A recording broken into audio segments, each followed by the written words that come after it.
Okay, sorry it took me a bit longer to get to this today. This is a really straightforward fight. This is actually my second attempt doing this fight. The first one I cleared on the very first try with this same team. I just decided to clean it up a little bit. I'll explain my logic for why I take what I take. So this fight, you can't play 5 stars, and you also are limited to a total of 4 non-attack skills in the entire fight. Because if you use 5, and Asaria herself uses 2, that totals to 7, which gives her her unique buff, which means you fail the stage. So you basically have to play 4 stars or less, and you need to find a way to essentially get a healer without using non-attack skills. If we learned anything from yesterday's video, it's that Bomb Model Kana plus Bloodstone can double as a healer. However, we need a 4-star ranger in order to use Bloodstone on this stage because we can't use 5 stars. So we decided to go with Schuri because he is an excellent overall ranger for 4 stars. He gives a lot of combat readiness, and because he is going to give our team more turns, it in turn means a lot of Bloodstone proc. So if you just put him on some pretty good speed gear, you will be fine on this floor. You don't even really need to have a Schuri like invested in up to this point to make one. He's honestly really simple. Mine is level 50, 4-star awoken, and you only need like to put 4 or 5 Molagoras in his S2. And considering this awaken update gave like 100 Molagoras, I think you can spare 4 or 5 if you don't have him to play this character. Otherwise, you can try a different ranger. Raj should be standard issue at this point. He's basically the best Abyss tank. He just provides a lot of damage, defense buff, good Aureus holder. You already know the deal. Free to play option. Everyone has them. Mercedes is literally built the same way as yesterday's video. Another free to play DPS. Everyone has access to, and you should probably consider investing in. In the first run, actually, her AoEs totaled up so much that I actually ended up killing the ads. So that's another bonus for using her. So yeah, that's why we use them. And then finally is, I think, the glue that holds it all together, which is Kitty Clarissa. If I'm only going to be able to use 4 non-attack skills in an entire fight, I want to make them as impactful as possible. I want to have Kitty Clarissa there because her S3 is a full cleanse on my team, so it gets rid of things like that unbuffable and that 2-turn stun that Asaria puts down. And then on top of that, it gives us access to a guaranteed dual attack on the S1, which means more Mercedes damage coming out from our Mercedes or whoever we decide to play for a damage dealer. And the final piece, the reason why we're playing Kitty Clarissa, is that her S2 is a full AoE strip, and that's going to matter for Asaria when we get her down to 40%. She uses a non-attack skill at 40% and at 70%. 70% is just a barrier. 40%, it is a huge barrier plus a buff that makes it so that whenever she takes damage, she heals a massive chunk of her HP. It's like 10% per hit. So if you don't have a way to immediately strip all of the buffs off of her, she's going to heal back to full, which is what happened in my very first clear. And as a result, it was a bit shaky. Like, I still cleared it on the first try. It's just that Schuri lived with like 20%, Kitty Clarissa lived with like 10%, and Roz was dead. So like, that doesn't really make for a very convincing video. So now that I know and I have the knowledge and the foresight that it's coming at 40%, I can prepare for it and essentially line everything up properly so that I can use Kitty Clarissa S2, not attack the boss and give it a bunch of health, strip it all off, and then just essentially proceed very, very easily.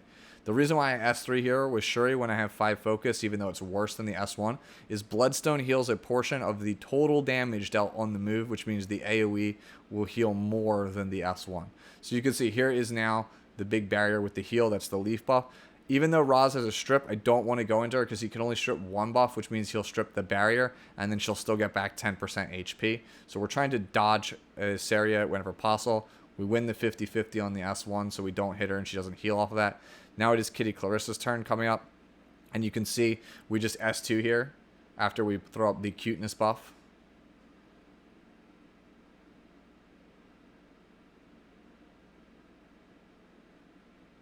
And there you go. We just get rid of everything. Now we don't have to deal with that mechanic, and we only gave her 10% because we only hit her once. At this point, I don't think I actually use Kitty Clarissa again for the entire rest of the fight, even though I can actually use 1 more buff. So like, if you're smart in keeping track of it, I didn't keep track of the fact that it was trial 5. I could have very easily finished this much faster. So yeah, again, pretty straightforward at this point. We're just going to Zerg her down whenever we possibly can. I also really like Schuri here because if you get in these situations where your damage dealer is stunned, essentially if you're with Kitty Clarissa and you have the buff up, you will just be able to cycle so fast out of the stun that it's not going to matter for them at all.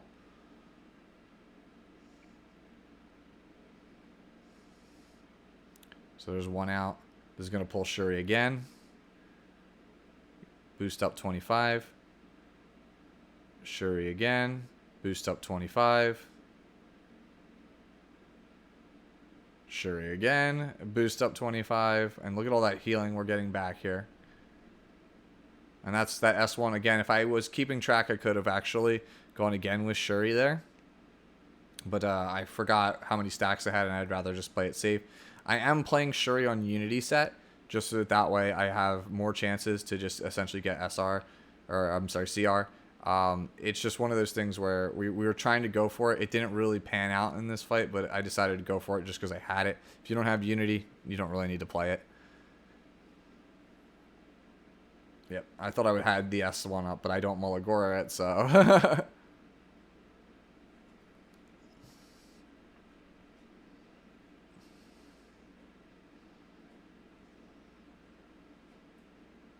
Soul Burn again because we have it. Go for the dual attack. Don't get it. Sad times. Raj just takes more damage. More damage. S2 even though I don't have the attack buff just because it's the most amount of damage we can do with what's left. Again, AoE because we want the most amount of healing off of our Bloodstone. This also gives us a nice pushback here. I like how Shuri's the one on the Unity set, and he's the only one that's not getting dual attacks.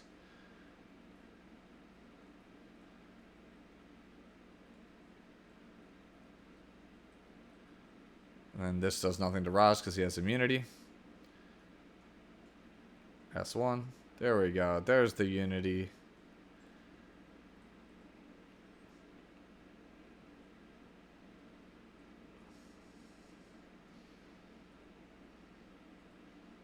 This one we just let the S1 fly because we get a defense break, we just auto win. We didn't get it, but it's fine. S3 here. And now at this point you just win the game whenever a Mercedes throws out another attack.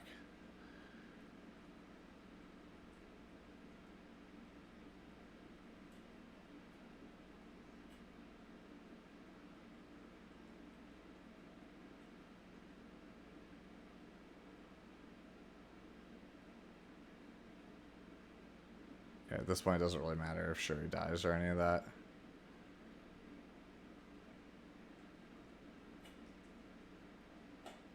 Just do it for the defense buff, also the healing. And you just soul burn here and win the game. See? Easy peasy. You can see I did it with the initial clear. Didn't have triggered the passive. Still had all 4 stars or less. Alright, so now let's look at the gear. First up is Schuri. You guys already know. He's pretty easy to build. Gotta be on Bloodstone. Stats are around like 250-ish or so, just from some gear I moved over. Just Amolo the S2. Again, 4 stars, only level 50. Super easy. Definitely worth the investment, if only for not only this, but expeditions. My Raz is actually kind of junk. This is even worse gear than the Raz on the other ones, the other videos. Aureus is pretty much the standard. Kitty Clarissa is just on my fastest gear. Just move it over. Want her to go zoom, zoom as fast as possible. Some level of effectiveness. And obviously, you have to Molo the S3. Renan's Memorandum as the artifact. And then, again, my standard Mercedes. So, yeah, hopefully this helps.